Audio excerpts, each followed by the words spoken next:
السلام عليكم ورحمة الله وبركاته. النهاردة هنشتغل مع بعض درس صيانة المعدات للصف الخامس تخصص المعدات الثقيلة. المعدة اللي هنشتغل عليها النهاردة هي الكلارك. هنعمل عملية شرح الأجزاء دورة الباور ستيرنج بتاعة الكلارك أو التوجيه بتاع الكلارك. هنقول مكونات الأجزاء بتاعة التوجيه كلارك، وبعد ما هنقول المكونات ازاي بعمل عملية تزويد الزيت في دايرة التوجيه، وازاي بعمل عملية الصيانة لدايرة التوجيه بتاعة الكلارك. أول جزء عندي في دايرة التوجيه هو الترومبة اللي موجودة عندي في المعدة. الترومبة بتاعة الباور ستيرنج ديت اللي أنا حاطط إيدي عليها هي ديت، فيها مدخل للزيت من هنا وفيها مخرج للزيت من اليمة التانية خرطوم طالع. الترومبة ديت بتاخد حركتها من وش التقسيمة بتاعة المحرك، تاخد الحركة الميكانيكية بتاعتها، بتعمل عملية دفع للزيت أو ضخ للزيت. الترومبة من هنا من الخرطوم دوت بيطلع عندي في الأمام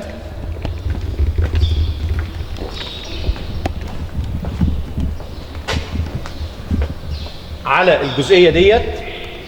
الجزئية ديت الخاصة اللي هي بتاعة الدركسيون أو طارة التوجيه بتاع الكلارك. هنا الجزء دوت ده المنظم بتاع دورة التوجيه بتاع الكلارك اللي أنا بستخدمه في التوجيه لليمين أو التوجيه للشمال. المنظم دوت بيجي له الخرطوم اللي جاي من الترومبة في ضغط الزيت اللي هو مكتوب عليه بي اللي هو الضغط، وفي الراجع بتاعه اللي هو التي بيرجع تاني للترومبة اللي احنا شاورنا عليها في الأول مرة تانية. وفي خرطومين تانيين طالعين، الخرطومين دول طالعين من هنا بعد ما عن طريق توجيه الزيت. الخرطومين دول بيمشي يضخوا فيهم الزيت حسب الاتجاه بتاعي، بيخشوا على اسطوانة التوجيه اللي بتتحكم في العجل.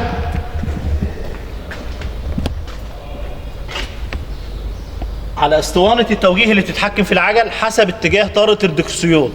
اتجاه طارة الدركسيون لو هو بيلف يمين او بيلف شمال، ضغط الزيت مره بيجي هنا يضغط على المكبس من هنا، يزق المكبس ده لورا، يعمل عمليه سحب للعجله دي كده دوران، يديني الاتجاه اللي هو عايزه يلف على اتجاه اليمين. طب في الاتجاه الثاني المعاكس، الضغط الزيت بيضغط من اليمه الثانيه على البستم من الخلف، بيزق البستم من اليمه دي، وفي نفس الوقت ده بيبقى راجع للزيت مره ثانيه، بيروح على طاره الدركسيون او المنظم، ومن طاره الدركسيون على المنظم يرجع على الترومبه اللي موجوده اللي بتاخد حركتها من وش التقسيمه عندي اللي احنا شاورنا عليها في اول الدرس خالص. بيرجع يعمل عمليه التوجيه العكسي، يلف الاتجاه الشمال. اللي بيتحكم لي في عمليه التوجيه هنا طاره الدركسيون عن طريق المنظم اللي بيستخدم لي ضغط الزيت.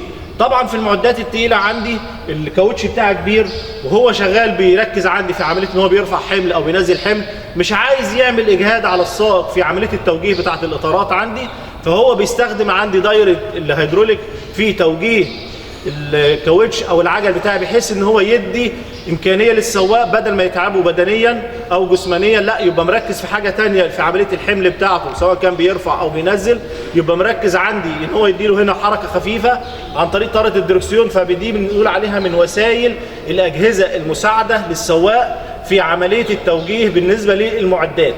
ده بالنسبه لدايره الباور ستيرنج. طبعا اول جزء عندي في عمليه الصيانه في دايره الباور ستيرنج ممكن يكون الزيت قل. طب الزيت قل هيعمل ايه هنا عندي؟ هبص الاقي عندي في صعوبه في التوجيه. طب الصعوبه في التوجيه دي انا حسيتها عن طريق طاره الدركسيون. هبدا اعمل ايه؟ اول جزئيه عندي بفك عندي هنا اللاكور دوت، وبعد ما افك اللاكور دوت بشغل المحرك بتاعي. لازم اشغل المحرك عشان الترومبه تشتغل تديني ضغط للزيت. وبعد كده بحرك طاره الدركسيون، بجيب الفرده دي على الاخر خالص بحيث ان انا اضمن ان هنا فرغت المكبس وصل لنهايه مشواره كده، مفيش اي جزئيه للهواء ولا الزيت خالص. وبفتح الطاره دي بينزل لي هواء بزيت، وبعد كده بقفلها وارجع عندي الف في طاره الدركسيون اليمه الثانيه المعاكسه.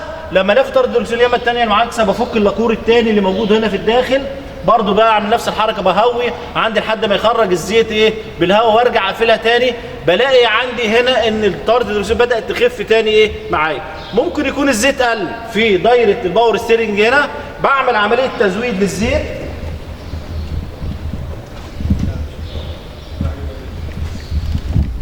بعمل عمليه تزويد للزيت عن طريق الطبه هنا ده اهي، بفكها وبعمل عمليه تزويد للزيت. هنا لو الزيت ناقص برضه بتعمل لي صعوبه او مشاكل في دايره التوجيه بتاعه الكلارك. لازم ازود عمليه، ولازم بزود والمكنه دايره، ما ينفعش ازود والمكنه واقفه، لان دي ترومبه، دي دايره هيدروليكيه مستقله بذاتها، مالهاش دعوه بدايره الرفع والخفض بتاعه الكلارك خالص. دي دايره هيدروليكيه مستقله بذاتها، عباره عن خزان، الاطار بتاع الترومبه ده هو الخزان، وترومبه الزيت بتسحب منه الزيت، بتدفعه بتوديه لي للمنظم التوجيهي او الصمام التوجيهي اللي هو طاره الدركسيون اللي هو القدامانيه اللي احنا اتكلمنا عليها في الاول، اللي بيوجه لي الزيت حسب الاتجاه اللي احنا بنقول عليه، سواء كنت هلف يمين او هلف ايه شمال. ده كده بنقول كده وفينا بالنسبه لنا اللي هي دايره التوجيه بالنسبه للكلارك في المعدات الثقيله. والسلام عليكم ورحمه الله وبركاته.